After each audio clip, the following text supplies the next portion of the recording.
So we've talked a lot about asset pricing models, expected return beta models, factor models, the ICAPM, the CAPM, the APT, multi-factor models, and so on and so forth.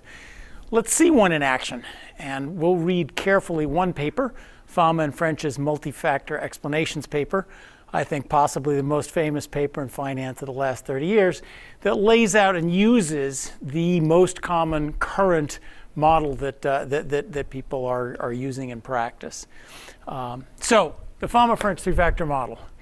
Background, what are we doing? It's a standard expected return beta model. If you recall, the whole idea was expected returns, we explain them by betas. Higher expected returns go with higher betas. So the model in equations is expected return should be proportional to beta. Alpha is the residual. It's the part of expected return not explained by betas.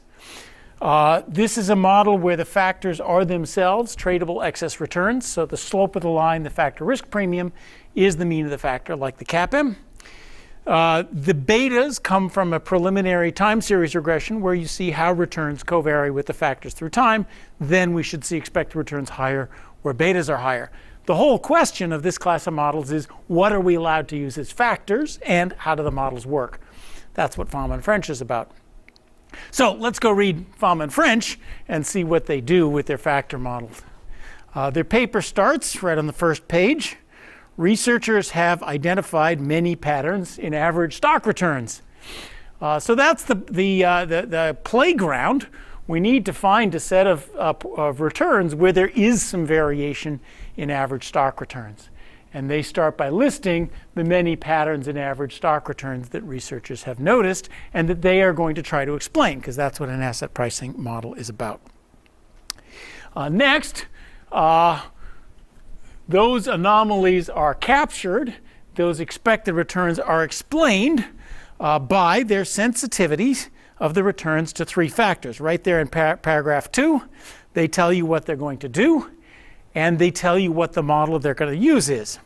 Their model says, I'm reading now equation 1 and equation 2, the expected return on portfolio I is, expected return is proportional to three betas now, a B, an S, and an H, where they tell us the B, H, and S come from time series regressions of returns on the market portfolio, a small minus big portfolio, and a high minus low portfolio. That's right there for you on the top of page 66, top of page 56, which tells you what the model is that they're going to look at is. So this is a three-factor model. The three factors are market, SMB, and HML. A big question for us is which category do we put this in? Is it an APT, an ICAPM, and so on and so forth? How do they use it? How do they test it? Does this kind of model work? So now we're going to skip to table 1. Let's see the results that Fama French show us about this model. And we'll come back to read, for example, on page 56 and 57, their interpretations of what table 1 shows us. So to set the stage, I'm reading now from Fama and French, page 57. To set the stage, table 1 shows us the average excess returns on these 25 size and book-to-market portfolios. So what have they done? Let's skip to look at table 1.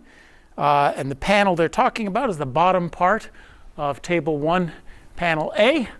What are these 25 portfolios? Here's what Fama and French have done. We need to find portfolios that are interesting, that have an interesting variation of excess returns. And here's how they have constructed them. Every June, they look at the size and book to market of every stock. Then the following January, they form portfolios. They put all the stocks in one small stocks and all the value stocks in one portfolio, and so on and so forth.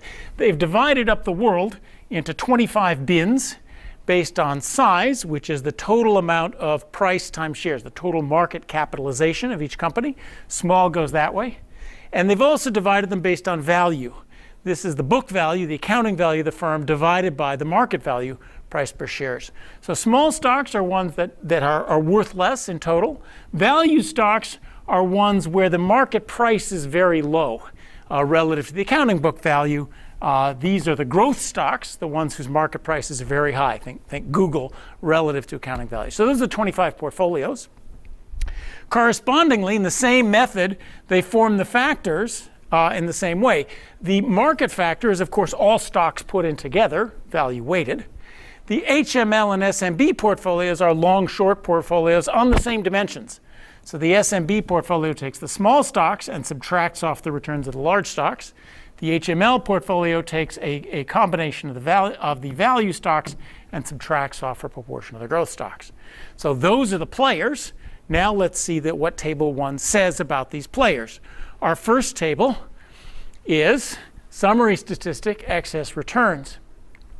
These are the mean returns. The units are percent per month. So 1% per month is 12% per year, a pretty darn good return. And we want to see, is there a difference in return between the value stocks, the growth stocks, the small stocks, and the big stocks? This is my blackboard summary of what we see. Let's take a look at those numbers. The answer is yes, and it's huge. As we go from